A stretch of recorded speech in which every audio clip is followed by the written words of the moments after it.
We are supercharging the excitement for Euro 2024 with a special giveaway. 3 lucky winners will be celebrating with €100 cash prize each at the final. All you need to do is complete the social tasks on 𝐿𝐴𝐻. The more you participate, the higher odds of winning. Don't miss out. Click the link in the description and complete all tasks now. Hello and welcome to Odds On Euro Matchday 2 Groups E and F. Games to be played on Friday and Saturday. And we had a lot of fun in these games, especially I would say the Turkey-Georgia was a great game and not a hipster one, but really enjoyable, a lot of atmosphere in the stadiums for these games. Also, hats off with Romania. We have Ronan Murphy and Leo Bachanian. Hello, guys. I hope you are ready for these 4 games. Many teams are not among the favorites to win the Euro, but they are keeping us really entertained. Let's see your picks. Guys, remember, as always, that you can comment the video, tell us your tips in the comment section, and don't forget, press the like, subscribe. Let's go on now with the show.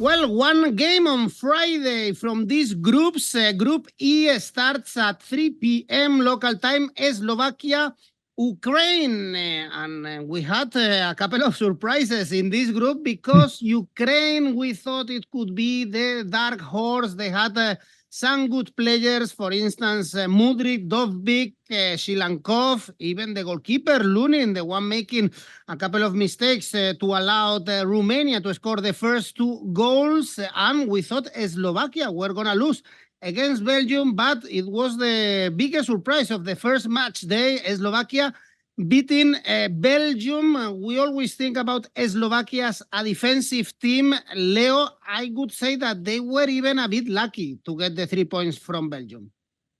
Yes, they were a bit lucky. That's for sure, Edu. Especially in the second half, those 2 goals disallowed that couldn't make it for Belgium to equalize the game. The second one maybe a little bit harsh for Domenico Tedesco's team, but still I really like this Slovakia team that shows to be kind of like a hybrid team because they do not strive for possession, not at all, but they not play counter-attacking football all the time either. When you look at the goal, it came from pressing high at the Belgian throw-in.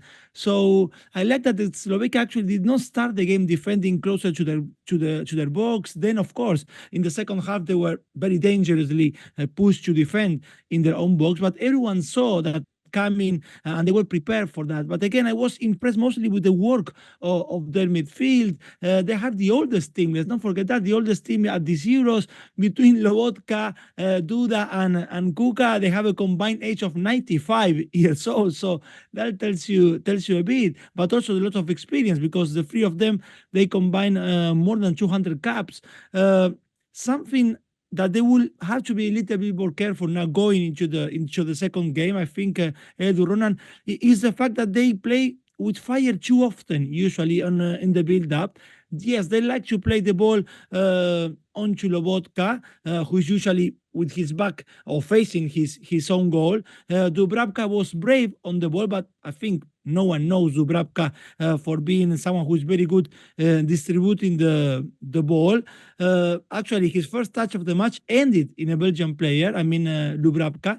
But at the same time, I think that's part of their philosophy with 𝐿𝐴𝐧𝐧𝐞𝐜𝐭𝐚, although Ukrainian side having Mudryk on the left, someone who is usually very quick to press. This should be something that they should do.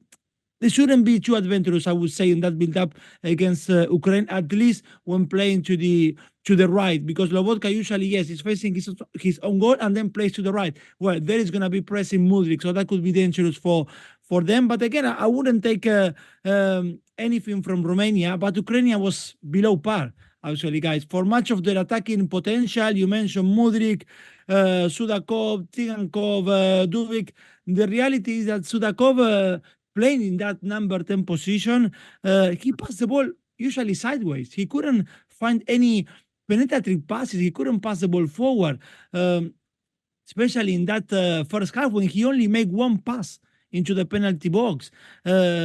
I don't know if consciously or not, but there is a kind of like this lethargy in the first half for Ukrainian lately, because actually during qualifier games, they were outscored 9-5 in first half of the games. So basically you are relying on your team to find the rhythm in the second half, and you're relying as well on the opposition to drop a notch. And none of this happened against Romania. Yes, of course, learning mistakes, they come into the equation, guys, but I wouldn't like to scapegoat him, to be honest, because at the end of the day, it was a collective performance which was way below that I was expecting from them. The best chance they had in the second half was almost an own goal in the 90th minute. So that tells you as well a lot. Still, all this said, I believe Ukraine is still favored for this match. Actually, I like the odds on Ukraine to win, 2.19. If there is something that this team has shown in the last few years, guys, is character. So I believe we're going to see this happening against Slovakia. So Ukraine to win, 2.19, and also second half goals over 1.5, odds of 2.38. That's how I see this game, guys. Well, we are seeing a lot of goals in this Euro. Still, we are to see a goalless draw. Ukraine, as Leo was saying, they are favorites despite the performance against Romania, 2.2. The odds Slovakia is around 4, so there is a lot of value. If you think they can grab another scrappy 1-0, I don't know, Ronan, if you are a Slovakian believer. I'm a believer in expecting not what Leo has said. Actually, I don't see this one being a huge scoring game, because these two teams, they didn't create lots of chances. Ukraine, like Leo said, they struggled at times in the opening game. They just couldn't seem to find that final ball. They had 71% possession against Romania. They just couldn't do anything with it. They got 13 total shots. They created just 0.75 XG from those 13 shots. They had no big chances in the game. And statistically, they were a team that just looked rudderless and couldn't seem to figure out what they wanted to do. And you mentioned Mudryk. He was their best player statistically. He got the highest ratings in any match reports and the statistics-based match reports from Ukrainian players, but that was thanks to his XA, the expected assists, just over half, but his expected goals were nowhere, because he, with time running out and nothing left to do, he took a shot from miles away that was an XG of 0.02. So I think this team is making the wrong decisions when they're getting into good positions or getting into attacking positions, and that's something the coach will have to look at. But they're playing a team who like keeping clean sheets.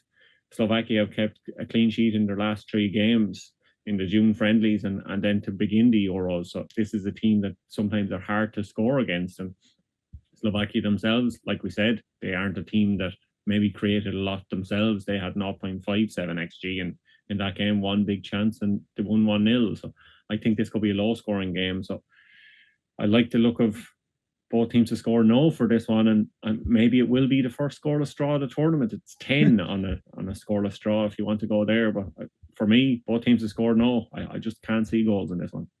It's the same, actually. Both teams to score yes and both teams to score no. So the bookies don't know where to look at. It's funny, no? Cardona having a tough time in Napoli in the second part of the season. Now he arrives to the Euros with the Slovakian national team, and they win the first game. A draw, we have to say, is a really good result for Slovakia. So they are not going to be crazy for looking for goals, even if their last game is against Belgium. And we know that Belgium, they are going to arrive to match day 3 with the eagerness of a win, because as we all know, they lost Romania. They are playing, Belgium, Ukraine is the last game.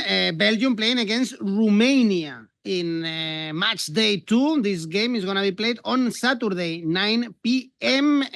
Belgium, they need the win because they lost 1-0 against Slovakia. All the headlines to Lukaku again missing a lot of chances, like in the World Cup, the ones that he scored, offside or disallowed by VAR. So, bad start for Tedesco's men. Romania was the opposite. I think not even the Romanian fans believed what they saw in the pitch with the first two great goals. And now they have a lot of chances to qualify, especially for goal difference. For Romania, Ronan, Belgium 1.5. There were a lot of doubts before even the Euros. Without Courtois, there is a new manager. The golden generation, led by Eden Hazard, is gone. And for instance, we saw a really poor Kevin De Bruyne, especially, really criticized after the first game. Yeah, I think Belgium will be with a point to prove after that first game, because nobody really expected that, and least of all Belgium didn't expect that result, especially as they did have the ball in the net a couple of times, but they ruled out. Lukaku making history as the first players in European Championship history to have 2 goals overturned by VAR. So I'm not sure that's a record he'll want his name on, but that's a record he set. So he needs to really find his scoring boots. Like you said, he had plenty of missed chances, and now in the last 99 minutes of international football he's played, he's missed 6 big chances. So if you go with the old saying that he's due a goal, he really is due a goal. So Lukaku to score anytime here could be an option, despite what we've seen in the first game, if you're really willing to go out there. Because I think maybe Belgium could win this one by a big margin. In their last 3 friendlies before the competition, they had 2 or more goals in them all. So I think this could be a great chance for Belgium to turn things around. And Romania, like we saw, they kind of had no possession, but they still recorded a big win. The 3-0 win is their biggest ever win in a major competition. They never had such a big win in the Euros or World Cup, but the 29% possession they had was the lowest ever for a winning side at the European Championship. So you could expect to see more of that, where Belgium will dominate the game, dominate possession, and hopefully they can turn it into goals in this game, because if they struggle here and they don't do much here, they could be on the brink of going out of the European Championships, and that's unthinkable for this golden generation, especially with probably the last tournament for De Bruyne, like you said, and he needs to pull his socks up and show what we've seen of him at Man City. But I think they can do it, and I think they will be optimistic that they can beat this Romania side that recorded a huge win, but maybe didn't show that they can match themselves against the big boys. So I like the look of Belgium. Asian handicap minus 1.5 is 2.31, minus 1.25 is 209. I think they're good options, and I think as well there could be lots of goals here. So total goals over 2.5 could be another option, 1.83 for this match. Okay, you trust Belgium. This is a funny game, Leo, because Romania on paper was the weakest team in this group, but now they are topping the group, and Belgium was the strongest one, and now they have to win. Yes or yes? Do you agree with Ronan? Would you trust Belgium? Yes, I still place them as the real favorites here, Edu, despite what happened against Slovakia. I mean, even though, again, it wasn't a great performance from Domenico Tedesco's team in any given day. I mean, the same game played again, and Belgium would have won it. I mean, they created enough chances. We said they had 2 disallowed goals. I mean, to turn around this game. What happened to Lukaku? Of course, he gave us like deja vu from that game against Croatia in the World Cup. Actually, that deja vu came after only 3 minutes when Jeremy Doku made the run on the right, and Lukaku faced Dubravka only to shot on Dubravka's chest. But I wouldn't be too much criticizing here Lukaku. I think Belgium, despite Lukaku's misfiring, they weren't convincing anyway for large periods of the match. We are seeing recurrent issues especially with Yannick Carrasco at left back. I believe, guys, that if 𝐜𝐴𝐧𝐧𝐸 is 100% fit or close to 100% fitness.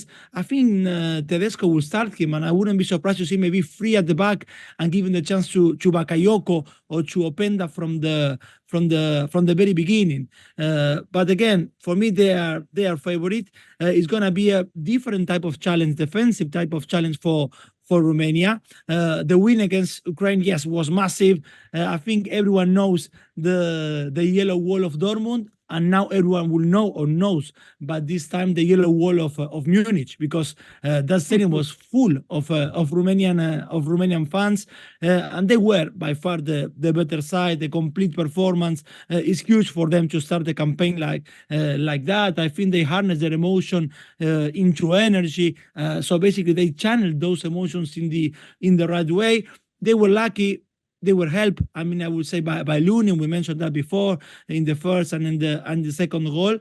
But even when you look at the second goal, the desire by Murin, because he started the move on his own box almost, and he ended up finishing closer to the Ukrainian box. Dragus in attack, he showed mobility. So the script against Belgium won't be much different. We're gonna see, like we saw against Slovakia. If Romania was happy to give Ukrainian side 70% of possession, almost nothing will change against Belgium on that regard. But then it's something that I really like, guys. Is like how much they seem to defend. They like to defend the back four in Romania. It seems to me every tackle, every aerial duel, they were celebrating like a goal. And look, Dragusin, he was aggressive, bullish, consistent. He played fewer than 500 minutes in Premier League, and I had the chance of watching live most of those 500 minutes, and I never was under the impression that Dragusin, to be honest, was elite. I remember, like, even against Fulham, he was bullied by Rodrigo Muniz, the young Brazilian. So for me, it came as a surprise, his performance against Ukraine. But again, as I said, it's going to be a different challenge to play against Belgium. But again, yes, Belgium favorite here. I will go something similar on the Asian handicap like Ronan, but mine is Belgium Asian handicap -1. Odds of 1.80, and also if Romanian is going to be focused and concentrated like they done against Ukraine, that could happen mostly, I believe, in the first half. So Belgium to win second half, odds of 1.86, guys. I think you hit the target, Leo, with the how strong these teams are playing. Romania, Georgia, Turkey, they are giving us a really good time because of their passion in the games, in every single tackle. This is what led Romania to beat comfortably and win the first game. Also, many people are asking for Openda. He did a great season in Germany, also 2 seasons ago. He was leading Lens, and perhaps he should have more minutes with Belgium. This is a very funny group. Everything is really open, and after the second match day, we will have a clue of which teams will qualify to the knockout stages. In Group F, everything was under the script, even if we had some surprises. First game we are going to analyze is Georgia, Czech Republic. This is a clash between losers, both with 0 points. But Georgia showed a great fighting spirit. If Leo was saying this for Romania, I guess we can say the same for Georgia. Probably the best game in these Euros was Turkey. Georgia, at the end, they lost the first game they played in a major tournament, but Sagnol's men gave a really good impression. Kvaratskhelia was very active. I don't know if he was very accurate. I wouldn't think so. On the other hand, Czech Republic, even if they took the lead at the end, they ended up losing because of the defensive and individual mistakes. Czech Republic, Leo, they are super favorites, 1.7.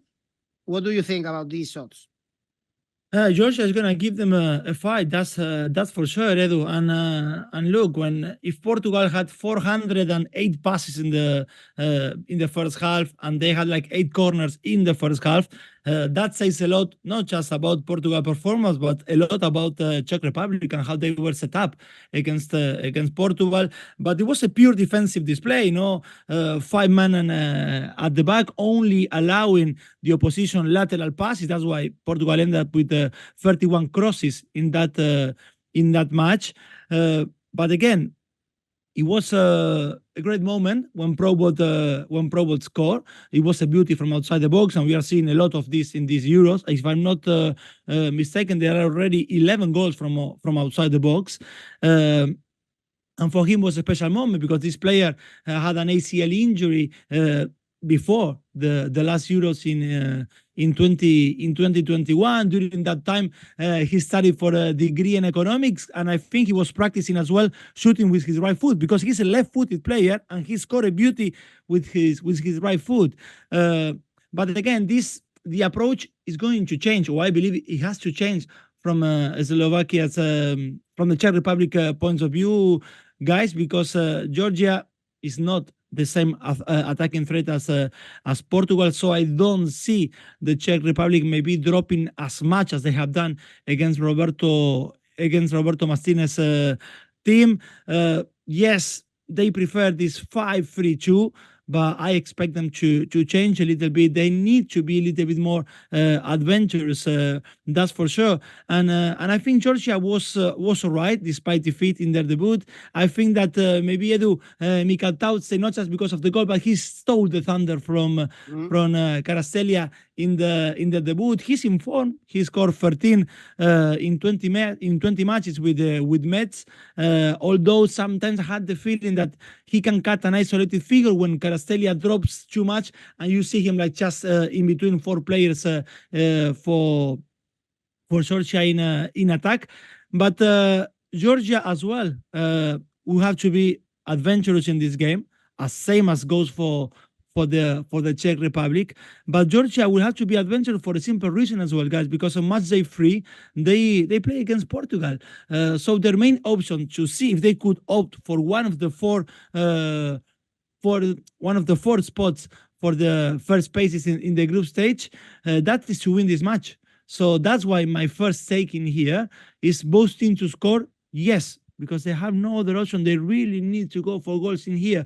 So both teams to score, yes, and that comes with the 1.91 odds on average on Oddspedia, and also first half draw with odds of 2.32. But yes, I expect goals, and I expect both teams to be adventurous, and that energy that we saw from Georgia against Turkey inside and outside the pitch, definitely gonna bring it again against the Czech Republic. With fight amongst the supporters, we saw a really adventurous team. Georgia going ahead with a lot of players, tactically leaving a lot of spaces to Turkey, but that's why the game was so entertaining. By the way, Sagnol is the first French manager to be in the Euros without managing the French team. Never France had another national as a coach for another national team in the Euros. Do you trust Sagnol, Ronan? By the way, Sagnol looks like he's been in prison or something like this for a while. He looks like this dodgy guy that you don't want to cross him when it's dark. I think I know why he looks like that, because he's been linked with the Republic of Ireland job for the past few months. He was actually the favourite. He was expected to take over after March because the FAI, the Irish Football Association, expected Georgia to lose in the playoffs and not qualify for the Euros. So they were thinking they could get their man then, but they haven't got him yet. So he can live in Tallaght, no? Tallaght. Yeah. Yeah, he can live in Robbie Keane's old house in Tallaght, so he has been linked with the Ireland job. He's one of the favourites still for the Ireland job, but that is a market to stay away if you like betting from the next Ireland permanent manager, because there seems to be new favourites all the time because nobody seems to know what's happening. We've had an interim boss for 2 March friendlies and an interim boss for 2 June friendlies. the same guy, John O'Shea. He's the Euro ambassador, so it brings it around nicely back to the Euros. But Sagnol, I think I've been impressed from what I've seen from Georgia so far in the tournament. They created 5 big chances in that game against Turkey, so they are a team that's capable of going forward, scoring goals. Like Leo has said, both teams to score. I'm going to be singing from the same hymn sheet here. I think this is going to be a match where both teams have to go all out, and I think that's the benefit of third place teams going through in this tournament. It means that some of these Matchday 2 games or even the Matchday 3 games that could be dead rubbers in other tournaments, it makes them more exciting. It puts more on the line because there's always a chance that if you get a win somewhere, you can go through to the next stage of the competition. So both teams here will be going all out to win. And I think the Georgia goalkeeper kind of showed that in their game, going up for the corner in the last minute, which allowed Turkey to get that third goal. And he could be crucial here. Obviously, he didn't have his best game in the opener, but we've seen with Valencia that Marmardashvili can be a big player. He had 13 clean sheets in 37 La Liga games last season. So I think he will be he'll be a busy player in this match. And I like the look of the fact that he could be busy and there could be lots of shots in this one. I also like to look up Georgia Asia handicap +1, 1.69. I think it looks good because they will be doing their best to stay in this game for as long as possible to get something from the match. So a draw there could be something that could happen. So it is another option. I think Czech Republic as well, we should see more from them in this match. They didn't have a lot of possession, 27% in the first match, 5 total shots and no big chances created, still getting on the score sheet, but they only had an XG of 0.43 in that match. And Thomas Souček, I think, is someone who needs to maybe stand up in this match. He only attempted 23 passes in the entire 90 minutes against Portugal. And I think we've seen more of him, obviously, in the Premier League, and he can do more. So we need to see him kind of make an impact on the game. Obviously, he's not going to score too many goals. That's not his role, but he did get 10 goals and 3 assists for West Ham in all competitions last season. So he can be a player who can make an impact. And I think he could be a difference maker here, and he could spur his team on to get something from this match. Like Leo said, both teams to score is the option for this one. Czech Republic have both teams to score, yes, in all of their last 5 games. They won 2-1 in 3 of those and 7-1 in the other one against Malta before the tournament. So this is a team who are open at the back, but also like scoring. So I'm going with the same tip for this one. Both teams to score, yes, 1.91. It looks too hard to turn down. Maybe we see Patrick Schick in the score sheet. He was one of the best players in the previous Euro. It looks like a big tournament player, same as Shaqiri, for instance, showing up every 2 years.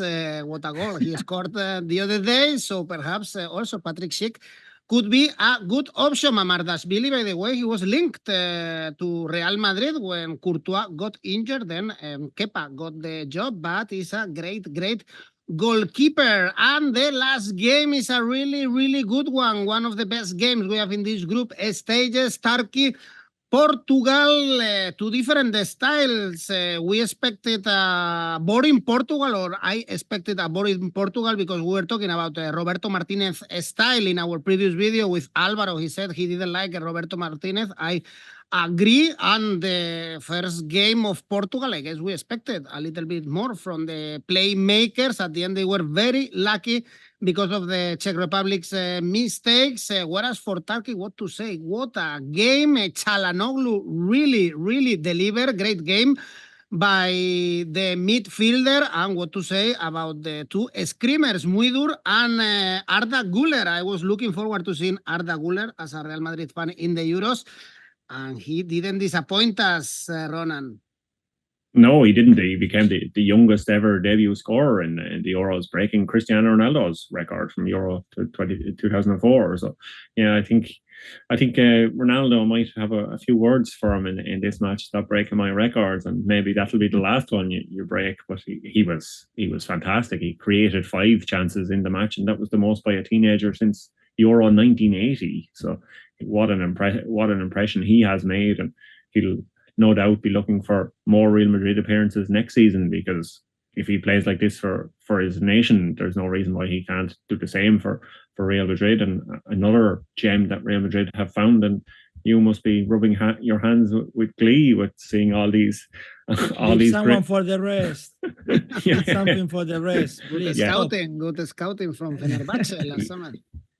Yeah, someone else needs to win the Champions League next season. But maybe we also saw that a bit, I think, with Lunan's performance. The Real Madrid black magic had obviously rubbed off by when he turns up for his international team. But yeah, I like the look of 𝐿𝐴, and he was a passing machine as well. He had 93% passing, finished the game. He had 100% passing at half time. So 38 passes completed from 41 overall. So maybe he's the Toni Kroos successor, because Toni Kroos had all those great passing stats. We saw after Germany's first game how precise he was. So 𝐿𝐴 can make a big difference, I think, against Portugal.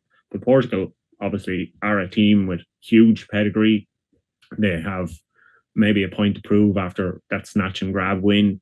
Ronaldo and Pepe are still they're the oldest players in the tournament. Pepe became the oldest player to play in the Euros, and Ronaldo became the second oldest outfield player to play at the Euros. So this is a team with lots of experience, and they will know the dark arts of the game themselves, and that's how they won trophies in the past with this Portugal team. So I think Portugal will prove a tough task for Turkey. I think this one will be another match where both teams to score yes is an option. 1.81. Obviously, Portugal scored so many goals in qualifying. We didn't really see that in the opening game. They had 36 goals in qualifying, where France were the second highest with 29. So this one could be a one with lots of goals. I like the look of a Portugal win overall. Portugal win both halves is 4. Portugal half-time and full-time is 2.5. But I like the look of goals overall in this one. So total goals over 2.75. I'm going for here 1.97. Hopefully we see a good game. We saw, by the way, for instance, in Turkey's bench, Vincenzo Montella. He's ready to keep playing football. He looks as fit as playing for Roma with Batistuta. Leo, I'm sure you remember those times. Do you like Roberto Martinez, by the way, Leo? I'm sure you followed a lot of his Wigan, his Everton. Look, Edu, I don't want to be too critical of Martinez, because for many years I complained that Portugal with Fernando Santos was predictable and boring. So let's welcome the time of a little bit of more unpredictability and adventure, because he was adventurous, Martinez, in the setup, which was, anyway, a little bit strange, because I had the feeling that at least for this first game, Martinez tried to fit in as many stars as he could and did not work, especially the idea of having 3 full backs, guys, because Dalot, Nunes, Nuno Mendes and Cancelo, but they all started. But Mendes operating as a left center back, I don't remember him doing that in PSG or even with the national team. To be honest, I don't know exactly the role that Cancelo was supposed to play in midfield, and only when Inacio, the Sporting Lisbon centre back, went in and Cancelo switched sides and he went to the right to a more natural position, things got better of him. He was the one that crossed the ball for that disallowed goal of Diogo Jota. We saw glimpses of talent in Portugal, of course. There is no doubt about that. With having so many good wingers, I think it's natural you're going to end up having so many crosses in a game. I said before, 31 crosses, tournament high for Portugal. The problem with them is, like, more often than not, they were crossing the ball, but they were outnumbered inside the box. Actually, even on the disallowed goal, it was only Diogo Jota and Cristiano against 4. Still, they managed to score, yes, because Cristiano in the air, he's still Cristiano, and because Diogo Jota has like a nick for this kind of situation. He's very intuitive many times of where the ball is going to fall, but they need to put more people in the box. The hug between Cristiano and Francisco 𝐬𝐭𝐴, I think, was as well great at the end of the match. It's amazing that 22 years ago, Cristiano made his professional debut with Sporting Lisbon against Inter de Milan. and wearing the number 7 for Inter de Milan was 𝐬𝐭𝐚𝐲. And 22 years after, you see his son sharing the pitch with Cristiano and also scoring the winner in the Euros. Talking about Cristiano, to be honest, I like his match against the Czech Republic. I will say his 90 minutes against Czech Republic were better than in any game he played in the last World Cup in Qatar.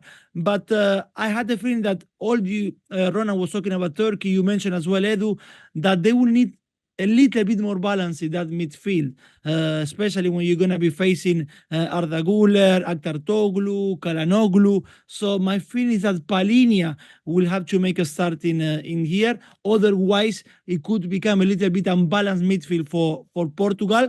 But those are the riches of Martinez. He made 5 substitutions against the Czech Republic, and he didn't use Gonzalo Ramos, he didn't use Joao Felix, he didn't use Palhinha, not even the new golden boy, Joao Neves. So my takes here, I like the one that Ronan said, goals over 2.75 at 1.97, but I will go for halftime, full-time 𝐿2, halftime, full-time market, both for Portugal, odds of 2.5, and also Cristiano to score anytime, 1.90, guys.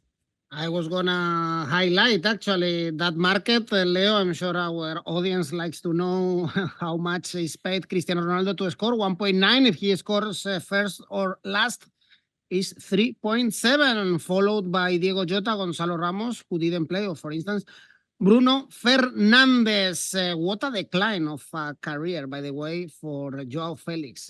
He started hating Cholo Simeone, moving to Chelsea, back to Atletico, go to Barcelona, and he is not finding his place on earth. Let's see if he has minutes in this game. Turkey-Portugal, I hope to see a lot of goals in this good game Saturday.